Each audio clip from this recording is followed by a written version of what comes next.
Bonjour à tous, bienvenue au JT Pop. Aujourd'hui, petite vidéo, alors très courte, hein, parce que tout le monde en a fait ce chou gras depuis vendredi pour dire du bien ou du mal de Rebel Moon de Zack Snyder. Alors, la vidéo sera considérée comme le Netflix de la semaine. Et moi, je vais vous dire tout simplement ce que j'ai pensé de Rebel Moon, événement de la fin de l'année, donc Netflix. Eh ben, j'ai trouvé ça pas mal. Voilà, j'ai pas trouvé ça que c'était exceptionnel.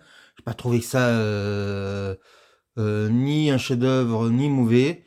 Des fois, il y a des films qui sont entre deux.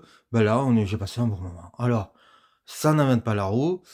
Ça, c'est pas super bien écrit, mais il y a des plans, il y a des images, et parfois, ça suffit à réveiller ou à titiller l'intérêt du spectateur, ce qui est mon cas.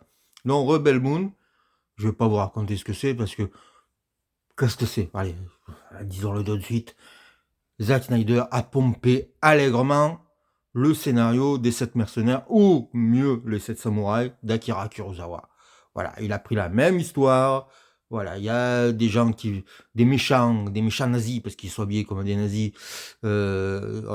qui vont sur une planète et qui veulent prendre la récolte d'une société de pauvres cultivateurs.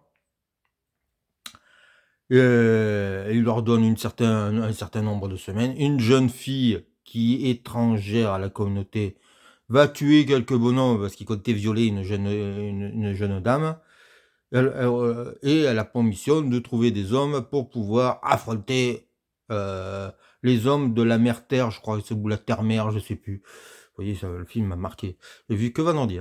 Et eh ben, elle va aller dans plusieurs endroits avec un chasseur de primes très très gentil, mais qu'en fait il va être très très méchant.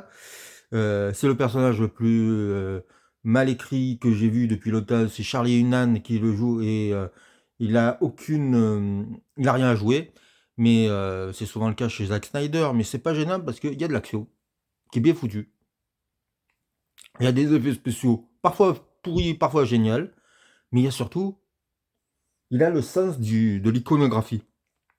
Il y a un robot avec une couronne sur la tête et qui, je sais pas, visuellement, ça en jette.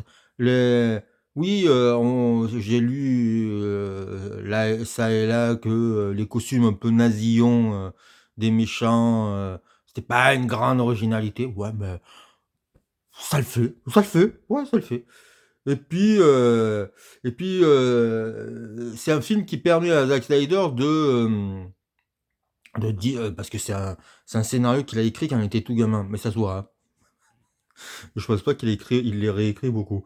C'est une manière de dire, voilà, j'ai aimé ci, j'ai aimé ça, et je le recrache sur l'écran. Alors plein l'ont fait, lui, il l'a déjà fait hein, avec Sucker Punch, mais là, il le fait de manière euh, j'ai l'impression il recrache toute son enfance. Alors on a du Ray Harryhausen, on a du Star Wars, on a du western, on a de l'heroic fantasy, on a parfois du Conan, parfois on a voilà, tout ça c'est mélangé, c'est un melting pot, ce qui fait que de scénario on n'en a pas vraiment, on n'a pas vraiment de lien. Chaque personnage est un univers différent, et c'est vrai que parfois on se dit mais il ressemble à quoi cet univers? On sait pas, mais on s'en fout.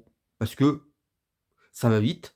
Ça dure 2 heures et quart, c'est une première partie, hein. Et, euh, et ça va vite, on s'ennuie pas. Le scénario tient sur un ticket de métro. Mais voilà, il y a des plans incroyables. Il y a des plans complètement foireux. Il y a Sofia Boutella qui est pas pour moi la meilleure actrice du monde, mais là dedans je trouve qu'elle est bien. Euh, Il y a un côté dialogue sentencieux qui m'amuse bien parce que c'est le premier degré de Zack Snyder parfois est assez amusant.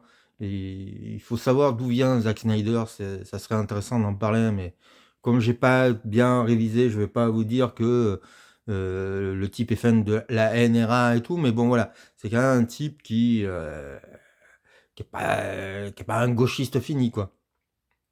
Et là, dedans, il fait un truc très wokiste parce que tous les personnages enfin wokiste, disons que il fait un truc qui est presque Benetton, disons. Vous voyez la pub Benetton où tout le monde est voilà, il y a des noirs, il y a des asiatiques, ils sont de toute ethnie, et je trouve ça génial en fait. En fait, sur un truc qui pourrait être un défaut, bah, dans l'époque actuelle, la naïveté de dire tenez, soyons solidaires des uns des autres, je trouve ça cool. Voilà.